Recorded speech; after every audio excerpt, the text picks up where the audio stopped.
sucediendo en Brasil, una noticia que ha llamado la atención a nivel mundial luego de los extensos e intensos incendios que destruyeron buena parte de la Amazonía.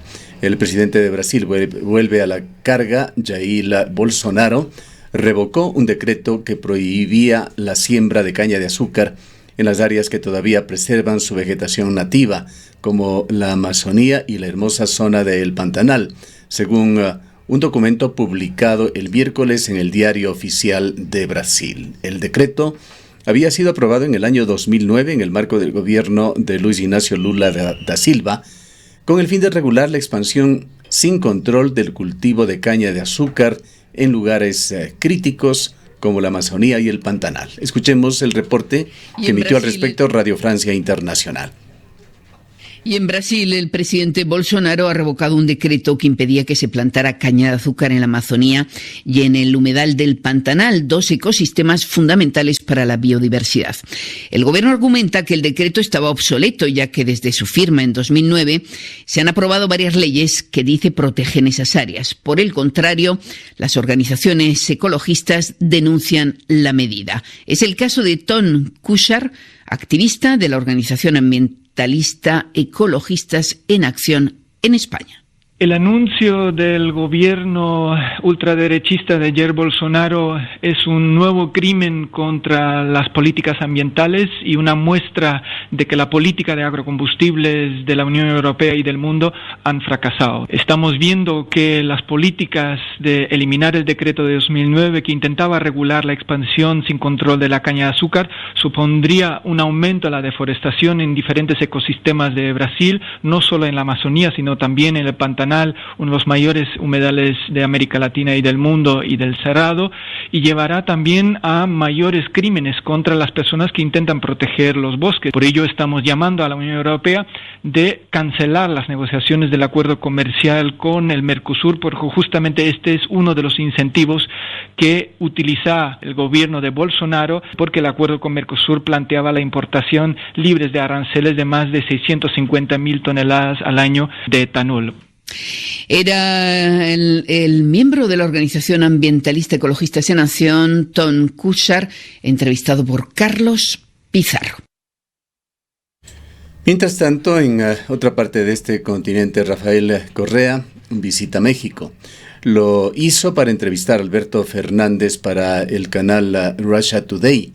Rafael Correa en este viaje asiste a varios foros, en ellos desarrolla varios temas, y en uno de estos le preguntaron desde el público sobre el papel de los gobiernos de izquierda en la protección del medio ambiente. Como antecedente, debemos recordar todo el impulso que dio el gobierno de Rafael Correa al avance de la minería metálica en Ecuador, que tuvo una de las facetas, una amenaza, una presión que puso sobre las autoridades de esta provincia con respecto al tranvía y el desarrollo de proyectos mineros en esta urbe. Otra de las facetas fue la anulación fraudulenta de una iniciativa de más de 700.000 jóvenes ecuatorianos de llevar a una consulta popular el tema de la gran minería en el país. Escuchemos la respuesta de Rafael Correa en el marco de este foro en México. Actuales de izquierda ante la situación climática en la que nos encontramos. Quiero citar al gran profesor, el doctor Víctor Manuel Toledo. No somos los seres humanos los culpables de esta situación de crisis, como nos recuerdan el ambientalismo superficial y la ciencia crítica. Los culpables son una minoría parasitaria y depredadora que tiene un nombre. Se llama neoliberalismo.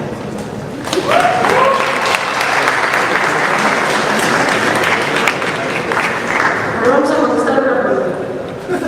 Sí, yo prefiero contestar una pregunta para no perder el hilo. Mira, ¿cuál es tu nombre, perdón? Emilio, gracias por la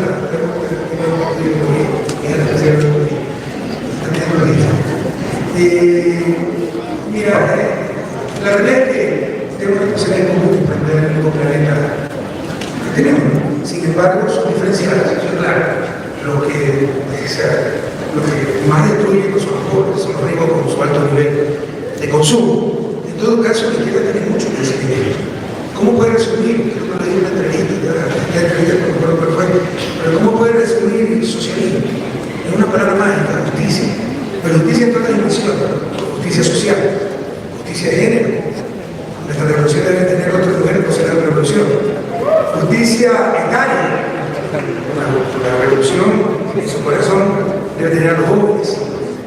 Justicia étnica, luchar para que acabe esa exclusión de siglos de nuestros pueblos ancestrales, originarios. No es casualidad que la pobreza esté concentrada en esas minorías, o que nacer indígena en nuestra América sea prácticamente seguro, que signifique ser pobre. Eso representa signos de exclusión.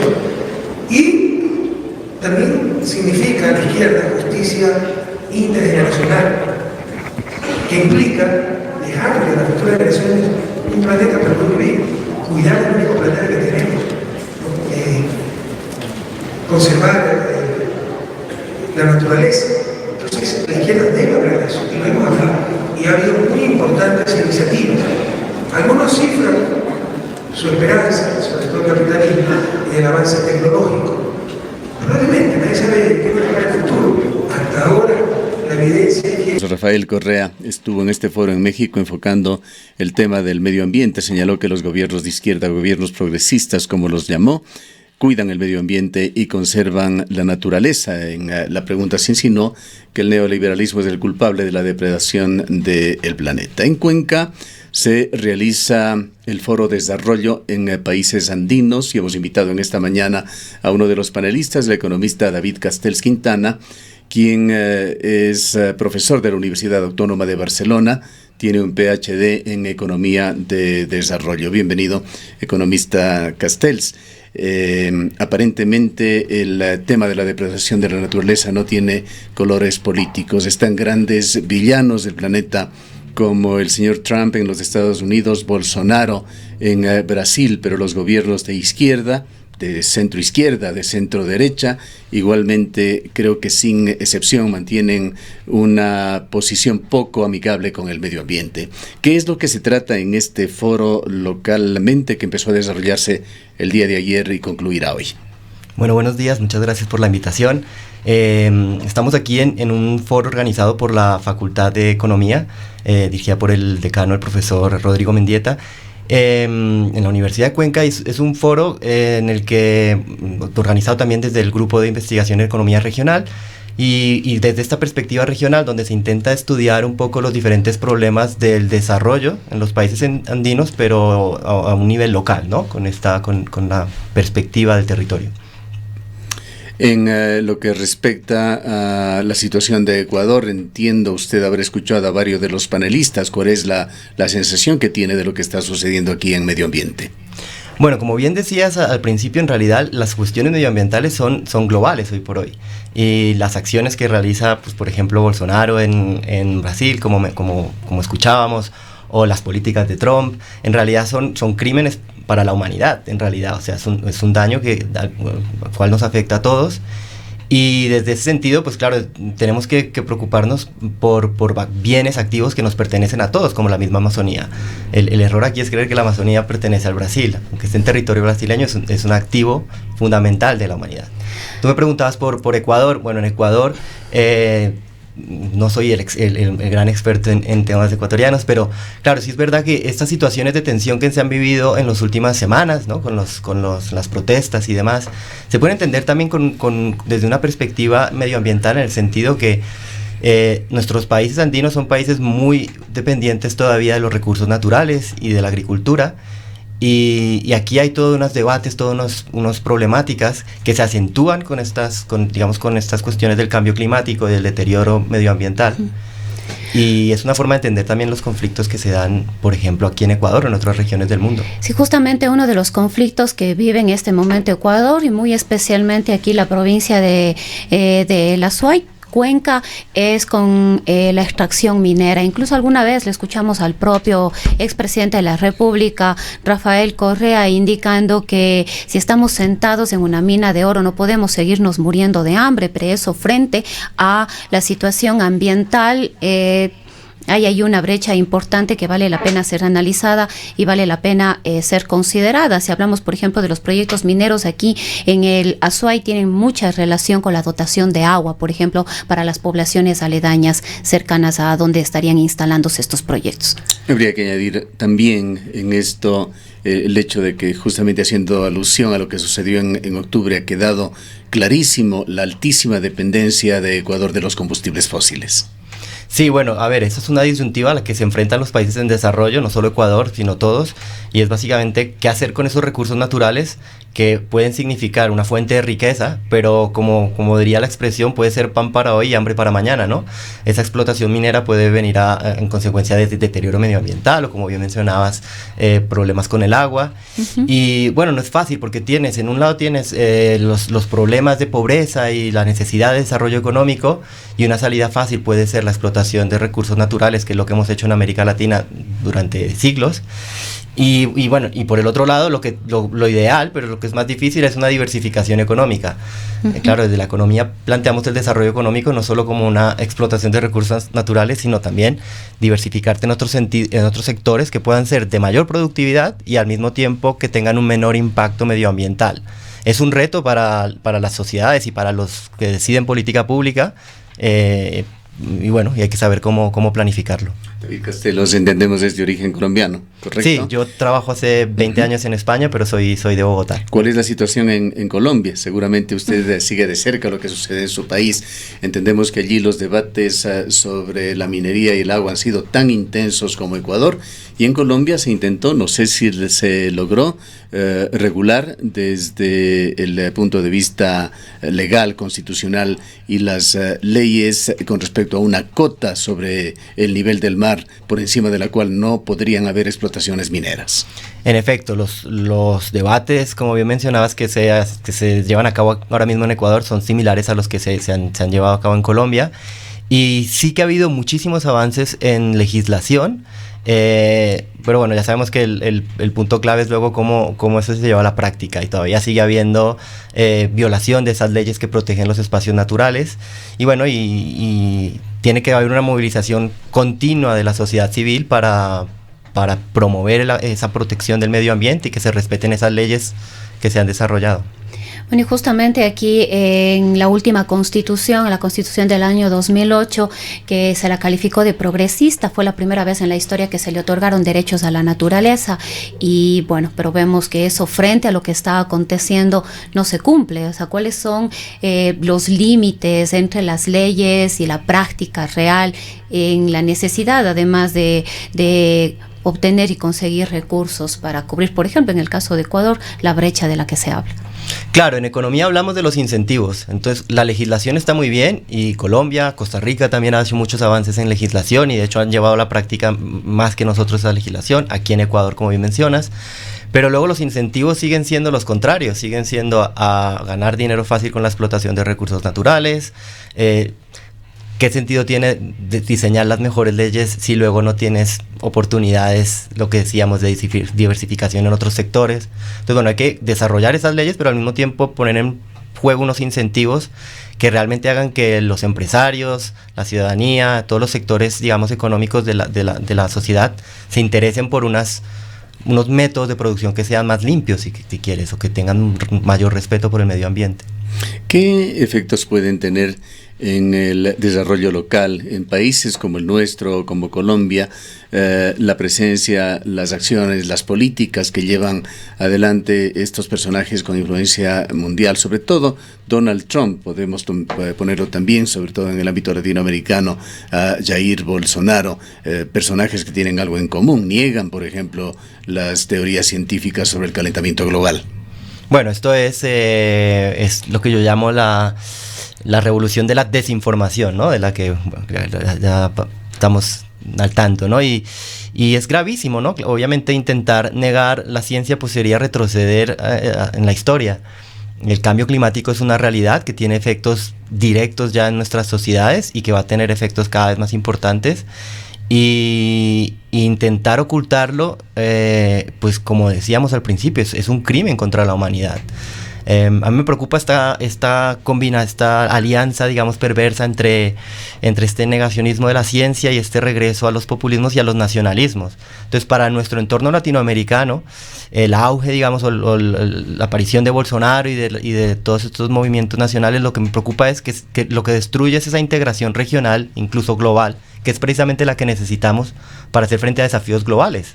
El calentamiento global, la pobreza, la violencia son desafíos globales y por tanto necesitan una respuesta global, y regresar a los nacionalismos del pasado no tiene sentido. La crisis climática, porque podemos hablar ya de una crisis climática, podemos hablar ya de una crisis climática, ¿tiene una relación directa con el neoliberalismo, con el capitalismo?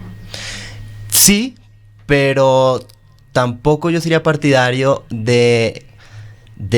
o sea, no me gusta esta posición de echarle la culpa al sistema, ¿no? Porque es algo que nos permite a todos quitarnos responsabilidad. Al final, la crisis climática sí es consecuencia directa de un modo de producción capitalista desarrollada en unas políticas neoliberales, pero todos somos parte de ese sistema. Al final todos somos los que consumimos, todos somos los que contaminamos, y por tanto a mí no me vale sí, son una élite. Pero a veces cuando pensamos en las pocas cosas que podemos hacer de forma individual, el no usar el plástico, pero la podemos reducción hacer de los mucho. sorbetes, etcétera, etcétera, no se compadece con lo que pasa a nivel macro. Obviamente, pero sí que podemos hacer mucho desde un punto de vista de consumo responsable, pero también desde un activismo político, ¿no? Del que hablábamos. Pues, por ejemplo, estábamos hablando de Brasil. ¿De quién es culpa que Bolsonaro esté en el poder? De los mismos brasileños que lo escogieron. O sea, no me sirve echarle la culpa al sistema o a unas élites que sobre todo cuando son políticas, son unas élites que en los países democráticos como los nuestros las hemos elegido nosotros mismos. Pero en este tema de ideologías y su posible relación con el cuidado o no del medio ambiente, ¿cómo podemos entender esta situación con el país comunista por antonomasia, uno de los pocos que persisten en el mundo, la China, y su situación con el medio ambiente? Sí, claro, aquí China tiene un problema, y es esa disyuntiva de la que hablábamos hace un momento. China es un país, obviamente el país más poblado del mundo, con una cantidad de gente en la pobreza, y su objetivo principal durante las últimas décadas, pues el último ciclo, fue el desarrollo económico e intentar sacar a mucha gente de la pobreza. Lo ha conseguido gracias al desarrollo económico. Ahora hay millones de chinos que tienen un nivel de vida mejor que antes, pero claro, esto ha venido a costa de un deterioro medioambiental que perjudica a los mismos chinos y al resto del planeta. Combinar desarrollo económico con protección medioambiental es un reto que no es fácil, y que desde la sociedad civil, pues lo que sea es nuestro papel, pedir a los políticos que desarrollen las medidas necesarias para que se pueda dar esta combinación entre desarrollo económico y protección medioambiental. ¿Qué lineamientos van surgiendo? ¿Qué lecturas se dan dentro del foro que está realizándose en la ciudad de Cuenca? Bueno, hoy tenemos un segundo día de trabajo, donde de hecho se va a hablar más de dinámicas locales aquí en Ecuador.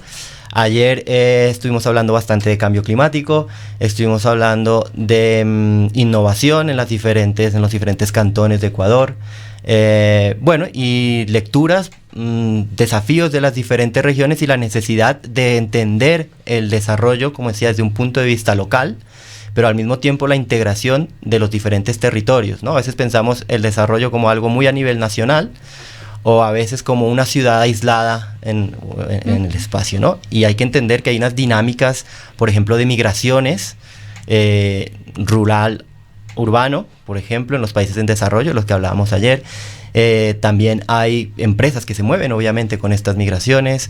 Bueno, todas estas dinámicas territoriales juegan un papel importante que hay que tener en cuenta, que hay que analizar, y que desde el punto de vista del sector público se tiene que entender para diseñar unas políticas adecuadas. Se discute en este foro el papel que tiene la ciencia en estos temas, en ese intento de dejar de depender tanto de los combustibles fósiles, de ir a energías renovables, por ejemplo. Claro, el papel de la ciencia en ese sentido es pues por pensar y desarrollar alternativas que puedan ser viables. Luego depende del sector público implementarlas, ¿no? La transición energética es un reto que todavía estamos empezando, ¿no? Sobre todo en nuestros países latinoamericanos. Y bueno, y hay que ver cómo se consigue. No es fácil. Temas que nacen desde el consumismo. la invasión del plástico en el mundo, por ejemplo. ¿Cuáles son las ideas que se tienen en cuanto a cómo enfrentarlas desde los distintos países? Bueno, esto es, aquí es nuevamente una presión desde el lado del consumo. O sea, nosotros mismos tenemos que exigirle a las diferentes empresas, a los supermercados, a las marcas de las que compremos, que consuman menos plástico. De estas campañas se han hecho mucho antes y han tenido éxito. Cuando hubo campañas contra el trabajo infantil, por ejemplo, no sé si recordáis el caso de Nike o de las diferentes empresas de textil, y se consiguieron muchos avances. Si ahora mismo realmente la sociedad civil se tomara en serio la lucha contra el plástico, las empresas tomarían más medidas para reducir, estarían obligadas, porque si no perderían sus consumidores. Y luego desde el sector público, pues se ha de hacer más legislación. En varios países se está ya implementando la prohibición de las bolsas plásticas, empaques plásticos innecesarios, y es fundamental porque, como bien mencionabas, vivimos hoy por hoy en un planeta que se está ahogando en plástico. Nos hacen, por ejemplo, una pregunta acá y nos gustaría conocer su opinión. Nos dicen que sí, que a veces se quiere avanzar en este aporte desde los espacios individuales, pero que los productos agroecológicos o los productos ambientales o el uso de este tipo resulta mucho más costoso. Bueno, es que ahí está el punto, claro. En economía hablamos del coste de oportunidad. O sea, es lo que decía con las disyuntivas, que no son fáciles. Que nadie espere que la transición energética sea un camino de rosas, que nadie espere que el desarrollo económico sea. Obviamente es difícil y tenemos que enfrentarlo entre todos, y eso implicará que si realmente queremos proteger el medio ambiente, pues todos tendremos que hacer sacrificios, tal vez pagando productos más caros. Sí, sé que es difícil decirlo cuando hay gente que vive en pobreza, pero lo que quiero decir es que las cosas tienen un coste. En economía nada es gratis, decimos. No se puede pretender ahora vivir en un mundo sin contaminación y cómo lo hemos conseguido, no sé, con políticas mágicas, no las hay. Hace aproximadamente 3 décadas, tras la realización de varias cumbres internacionales en Tokio, en Río de Janeiro y otras, se dieron fuerza a ciertos conceptos como el desarrollo sostenible, el desarrollo sustentable. ¿Cuáles son los avances que hay en estos temas? ¿Cuál la visión contemporánea? Bueno, sí, claro, esta combinación de desarrollo económico con protección medioambiental de la que hablamos es lo que define el desarrollo sostenible. Se han hecho muchos avances, ¿no? Y en ese sentido, por ejemplo, Naciones Unidas ha tenido un papel muy activo con los objetivos no sé si recordáis, los objetivos de desarrollo del milenio, que terminaban en 2015, y en el 2015 se han relanzado estos objetivos, que ahora son los objetivos de desarrollo sostenible. Que yendo a desarrollo local deberían traducirse en agendas locales, agendas de país, agenda de provincia, agenda de ciudad. Correcto, esta es una agenda global que está diseñada para que se convierta en una agenda a nivel nacional y luego a nivel local. Entonces, cada país y cada localidad debería hacer un seguimiento de estos objetivos, que tienen además unas líneas muy claras y indicadores que seguir. Esto es algo que, claro, la ciudadanía a veces no conoce, y es algo que le deberíamos exigir a nuestros políticos. A nuestros políticos les solemos exigir que haya más empleo, normal, que haya más desarrollo económico y las cosas que son importantes, obviamente, de la economía y que debemos preocuparnos, pero también deberíamos exigirles esto, que sigan esta agenda por ejemplo, los objetivos de desarrollo sostenible, y que avancen en los diferentes indicadores que a su vez pretenden combinar básicamente 3 cosas: empleo y erradicación de la pobreza, o desarrollo económico en el sentido tradicional. Luego, protección del medio ambiente, ese sería el desarrollo sostenible, pero con una tercera visión de esa sostenibilidad, que es la social: cohesión social, reducción de la desigualdad, menor segregación espacial, por ejemplo, en nuestras ciudades. Leíamos en la BBC una nota sobre un experimento que hizo Microsoft en Japón de reducir de las 40 horas, reducir un día laboral, trabajar en lugar de los 5 días, trabajar los 4 días, y dio resultados inesperados, decían ellos, ¿no? En Japón, la Microsoft, diciendo que la productividad se incrementó en un 40%, trabajando solamente 4 de 5 días a la semana, pero además hubo una reducción muy, muy importante en lo que es consumo energético, consumo de papel y otros temas que tienen una relación directa con el tema del ambiente y el cambio climático. Sin embargo, vemos que en otros países se cree y se considera que mientras más horas trabajes, mientras 12, 13, hasta 14 horas diarias, la la productividad se incrementa. Hay que también entrar a analizar este tipo de planteamientos o de experimentos, como ya vemos, es una realidad lo ocurrido en Japón. Sí, en efecto, es un experimento interesante y es verdad, lo que tiene que importarnos no es el cuánto trabajamos, como bien decías, sino lo que producimos con el tiempo que trabajamos, ¿no? Eso es la definición de productividad del trabajo. Y en América Latina tenemos unos niveles de productividad del trabajo muy bajos porque, primero, los trabajadores no están calificados, no tienen acceso a las mejores herramientas. Y luego hay esta cultura, como bien decías, de que lo que hay que hacer es muchas horas. Y si estoy en la oficina, estoy produciendo mucho. Y a veces en algunos sectores es una adicción al trabajo, ¿no? En Bogotá, por ejemplo, la gente le encanta entrar a las oficinas a las 6 de la mañana y quedarse hasta las 8 y mira cómo trabajo, pero si luego mides lo que están trabajando por hora, en realidad la productividad es muy baja. En ese sentido, sí que es verdad que en algunos sectores, si tú permites que los trabajadores descansen más, aprovechen mejor el tiempo que están en la oficina o que algunos días de pronto trabajen desde casa, se demuestra, como lo hace el experimento, que la productividad aumenta y que con menos produces más. Hace muy pocos días, tras los sucesos de octubre, el paro nacional que puso en jaque a este país, transmitimos encuestas sobre el sentir de los ecuatorianos con respecto al futuro. Se refleja de las mismas que un 70% de los ecuatorianos ve con pesimismo el futuro inmediato y el futuro en el largo plazo. Vamos a culminar este diálogo con su visión. Esto merece una mega respuesta sobre el futuro del mundo. ¿Cómo lo ve usted como un economista especializado en desarrollo? Bueno, desafortunadamente mi visión es pesimista, tal vez como la de esa mayoría de ecuatorianos. Yo acabo de escribir un libro que se llama ¿Qué planeta heredarán nuestros nietos?, donde precisamente me hacía esta pregunta, ¿no? ¿Cuál es nuestro legado como humanidad? ¿Qué nos espera en el futuro?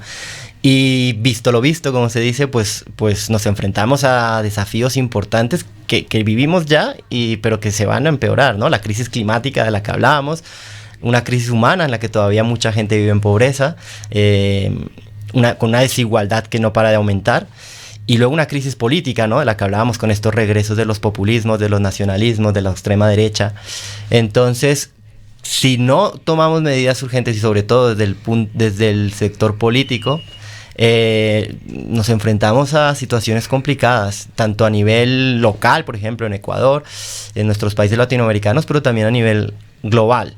Y aquí volvemos a lo que hablábamos, ¿no? Si quienes nos lideran son personas como Trump, como Bolsonaro, que hacen nada o restan para enfrentar estos desafíos, pues no vamos bien. ¿Y cuál es la respuesta en ese libro? ¿Qué planeta van a heredar nuestros nietos?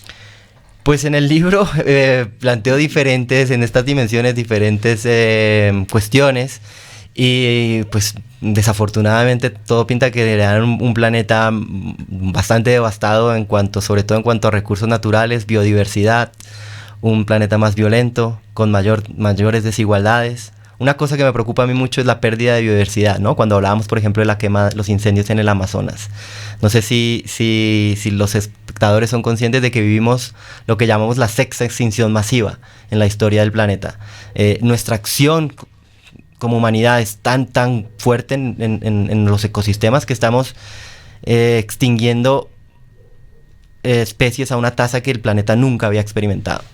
Bien, queremos agradecerle por su presencia e invitar también al público a puede asistir a algunas de las conferencias que se desarrollan el día de hoy en la Facultad de Economía. Han escuchado al economista David Castells Quintana, es profesor de la Universidad Autónoma de Barcelona, tiene un PhD en Economía de Desarrollo y participa en este foro que se cierra hoy en la Universidad de Cuenca, Desarrollo Local en Países Andinos. Son las 8:09 PM.